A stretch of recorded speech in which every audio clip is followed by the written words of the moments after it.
iksi-iksi ng oras natin sa mundo, no? Minsan yung mga bagay na sana pala sinabi ko na lang kahapon, sana pala ginawa ko na lang last week, sana pala nakipagbati na lang ako agad. Kaya ako naniniwala pa rin ako na kapag may gusto ka, go. Huwag maghintay. Sabi nila may tamang timing daw ang lahat ng bagay. Pero kung lagi ka na lang aasa sa timing, paano ikaw? Paano yung feelings mo? Paano yung mga pwedeng mangyari na unexpected? Kung mahal mo, sabihin mo.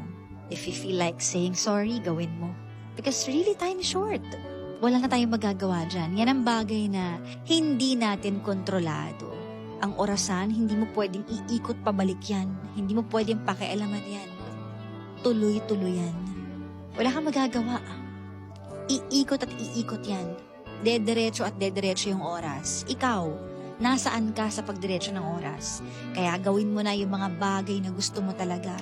Huwag kang matakot, huwag kang mahiya, lakasan mo yung loob mo, iparamdam mo dun sa mga taong mahal mo na mahal mo sila. Humingi ka ng tawad sa mga taong gusto mong hinga ng tawad.